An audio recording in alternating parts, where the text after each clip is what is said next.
देवियों और सज्जनों, आज शाम हम आपको सन 1835 की ओर ले चलते हैं, जिसमें हम भारत के सबसे पुराने अर्धसैनिक बल पूर्वोत्तर के प्रहरी असम राइफल्स के ऐतिहासिक उद्गम के बारे में संक्षिप्त रूप से प्रकाश डालेंगे। हम अपनी समय की घड़ी को 19वीं शताब्दी की ओर ले चलते हैं, जहां पर असम राज्य में अहोम शासन कमजोर हो गया था।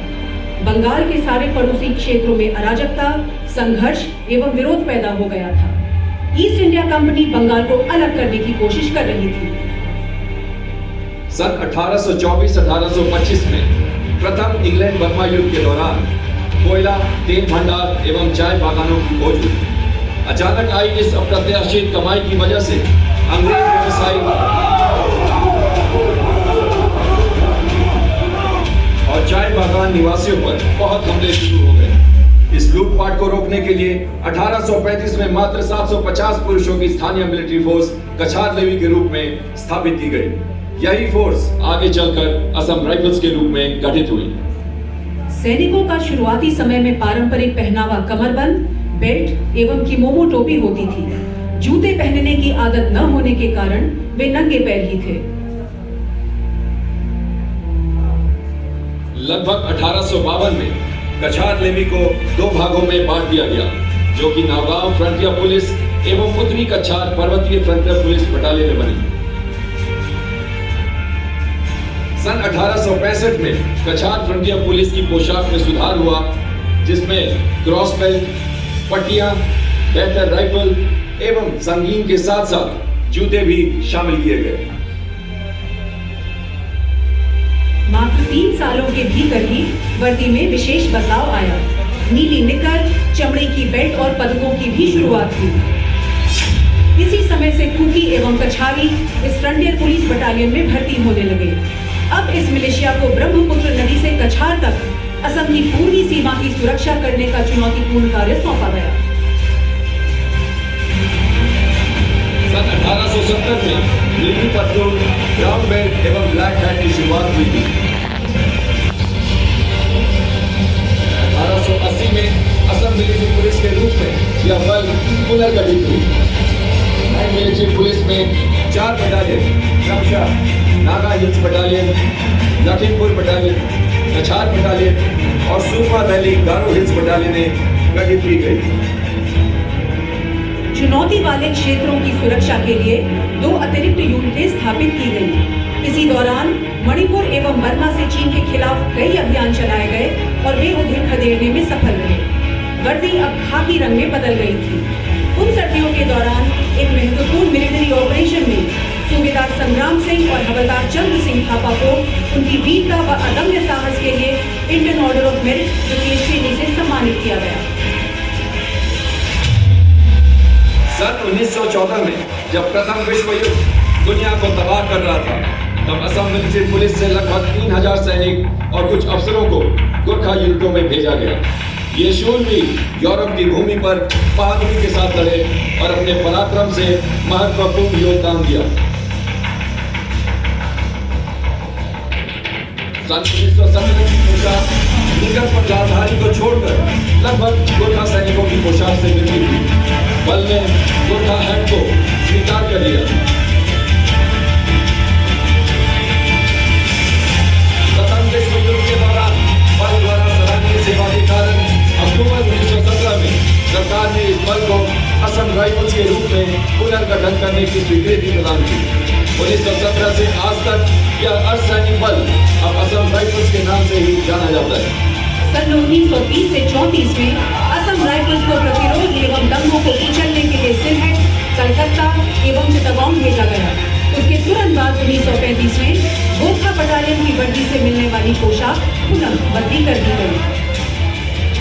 1940 में द्वितीय विश्व युद्ध के दौरान हजारों बर्मा शरणार्थी विनाशकारी जापानी सेना से बचकर भारत में राहत के लिए पहुंचे। असम राइफल्स के महान योद्धाओं ने न केवल युद्ध की तबाही का सामना किया, बल्कि अतुलनीय बहादुरी से लड़े और लोगों की उम्मीदों पर खरे उतरे। इन महान योद्धाओं से विशेष रूप से तैयार की गई फोर्स विक्टर फोर्स कहलाई और फ्रांस, यूरोप, दक्षिण पूर्व एशिया और कोहिमा में बहादुरी से लड़ी। इसी समय पोशाक में मजरी रंग और नीला लिखकर शामिल कर दिए गए।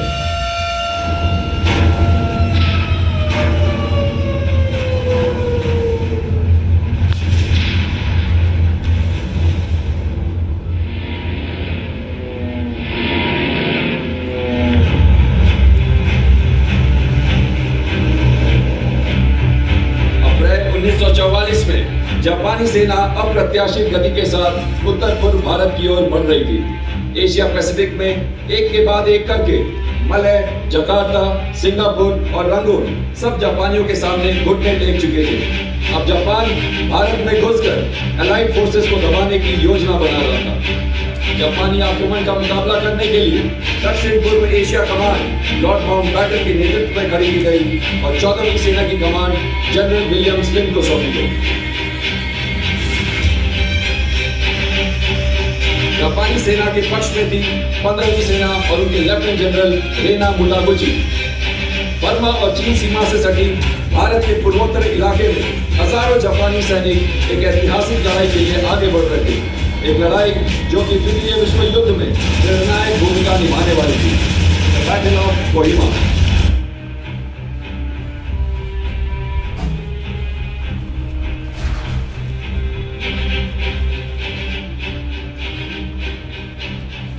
कोहिमा की लड़ाई से संबंधित कुछ महत्वपूर्ण भूमि निशान स्क्रीन पर अंकित किए गए हैं।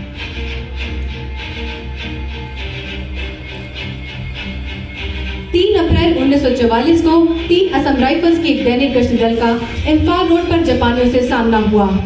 इस अचानक हमले का 3 असम राइफल्स ने मुंह तोड़ जवाब देते हुए 27 जापानी जवानों को मार गिराया।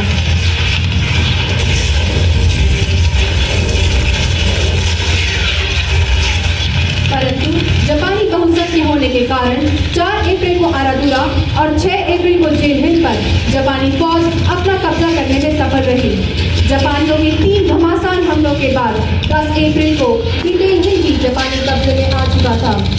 12 अप्रैल को जापानी फोर्स की एक टुकड़ी सप्लाई हिल की ओर बढ़ी। 3 असम राइफल्स के सूबेदार उत्तम सिंह छेत्री ने अपनी टुकड़ी के साथ इस दुष्कर प्रतिघात का जिम्मा उठाया और अदम्य साहस का परिचय देते हुए जापानी को जोरदार टक्कर दी। मॉर्टर बम और भारी गोलाबारी के कारण कुकी पिकेट पर भी जापानी कब्जा हो चुका था।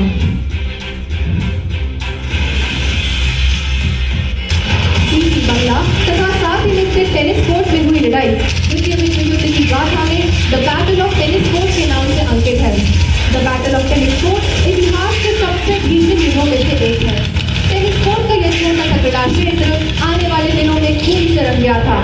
हजारों सैनिक दिल में जीत का जज्बा लिए मरने और मारने के लिए तैयार थे।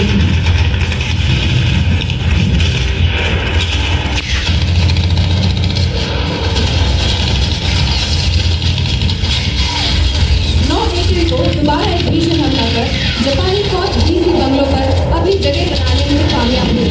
अलाइड फौज ने टेनिस कोर्ट पर अपनी पोजीशन इख्तियार की।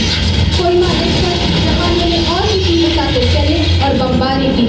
रात के समय हुए बारिश और तूफान के बीच टेनिस कोर्ट पर ग्रेनेड बरस रहे थे। कर्नल रिचर्ड ने 14 अप्रैल को 3 असम राइफल्स एवं एक असम रेजिमेंट की बहादुरी को पहचानते हुए उन्हें फिर से टेनिस कोर्ट पर जवाबी हमले का जिम्मा सौंपा। जेल का पेट एक जापानी स्नाइपर पोस्ट था। इस पेट की आड़ में छुपे स्नाइपर ने अलाइड फोर्सेस को भारी नुकसान पहुंचाया। अत्यंत साहस का परिचय देते हुए असम राइफल्स का एक युवा सैनिक रेंगते हुए आगे बढ़ा और पेट पर बैठे स्नाइपर को नीचे खींचकर उसे मार गिराया।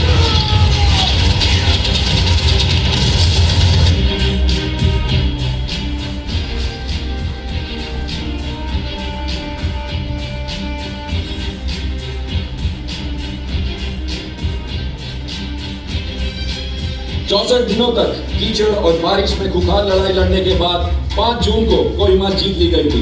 22 जून को कोहिमा से दूसरी डिवीजन के प्रमुख सैनिकों ने 5वीं इन्फेंट्री डिवीजन के सैनिकों से इम्फाल रोड के माइलस्टोन 109 पर मिलाप किया। इम्फाल का रास्ता अब साफ हो चुका था। गैरिसन हिल पर आज भी 1421 कब्रें पंक्तियों में बंधी हुई शांत और चुपचाप एक भीषण युद्ध की याद दिलाते हैं जो इन पहाड़ियों पर लड़ी गई थी। सेकेंड डिवीजन के स्मारक पर अंकित यह अविस्मरणीय वाक्य हमें इस युद्ध में दिए गए बलिदान की हमेशा याद दिलाएगा। जब आप घर जाएं तो हमारे बारे में बताएं और कहें आपके कल के लिए हमने अपना आज कुर्बान कर दिया।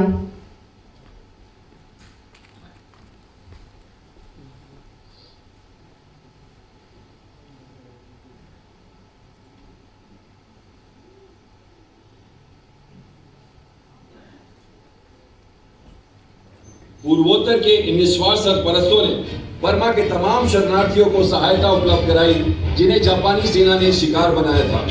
मानवता का यह वीरतापूर्ण कारनामा असम राइफल्स की प्रतीक ढाई मूर्ति बनी। इसमें सैनिक एक शरणार्थी महिला को पकड़े हुए हथियार के साथ साथ अपनी एक पीठ पर एक बच्चे को सुरक्षित स्थान पर ले जाते हुए दिखाई दे रहा है। असम राइफल्स की यह प्रतिमा उसे बर्मा सरकार एवं भारत के साथ चाय बागानों की मालिक की ओर से भेंट की गई थी। आज भी ढाई मूर्ति असम राइफल्स के लिए एक भावुक चिन्ह है। स्वतंत्रता के पश्चात इस संगठन में मुख्य बदलाव पुलिस से असम राइफल्स का अलग होना था। असम के राज्यपाल के अधीन पहली बार असम राइफल्स के महानिरीक्षक की नियुक्ति की गई थी।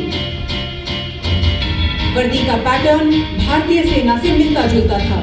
फौजी हरी वर्दी के साथ गोरखा हैट, स्कार्फ, रिबन एवं नेम टैग के साथ कमरबंद शामिल हुए। असम राइफल्स अब एक विश्वसनीय, परिपक्व, अनुभवी व बैटल हार्डन फोर्स के रूप में उभर चुका था। मार्च 1959 में चीनियों के विरुद्ध छिटपुट घटनाओं के बाद तिब्बत में विद्रोह शुरू हो गया। 17 मार्च को हिज होलीनेस दलाई लामा ने लासा से भारत की ओर प्रस्थान किया। उनकी सुरक्षा की दृष्टि से भारत ने सीमा चेक पोस्ट पर असम राइफल्स के शक्तिशाली टुकड़ी को रवाना किया। आज असम राइफल्स ने उत्कृष्ट कर्तव्य परायणता का परिचय दिया और निशंक जवान से दिखाने पोस्ट पर ले आए। यहाँ पर हिज होलीनेस दलाई लामा ने अपनी ओर से सराहना की मिसाल स्वरूप अत्यधिक सम्मान के साथ अपना व्यक्तिगत हथियार असम राइफल्स को भेंट किया और अपनी शुभकामनाएं दी।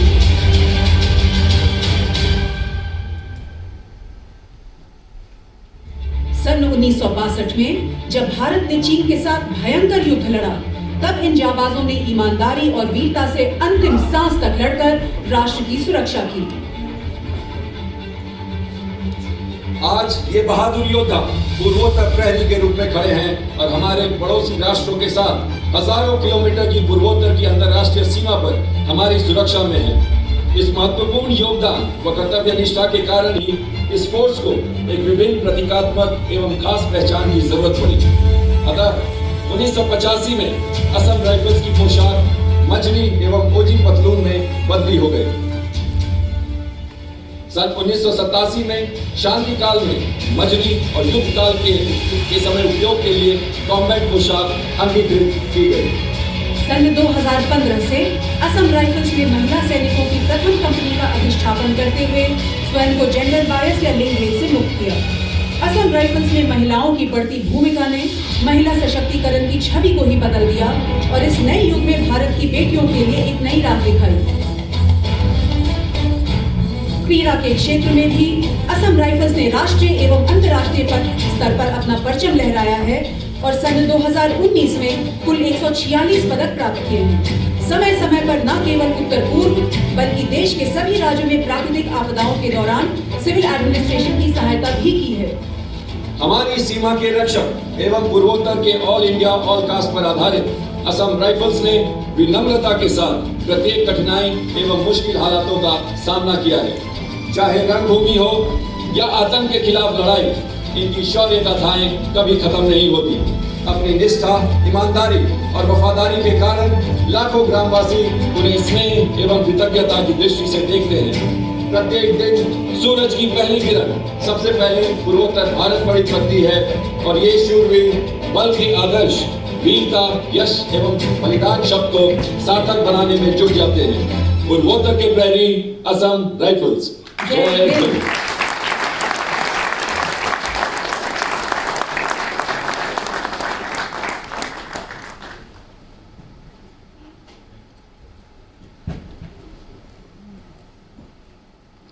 हमें विश्वास है कि इस सजीव प्रस्तुति ने यहाँ उपस्थित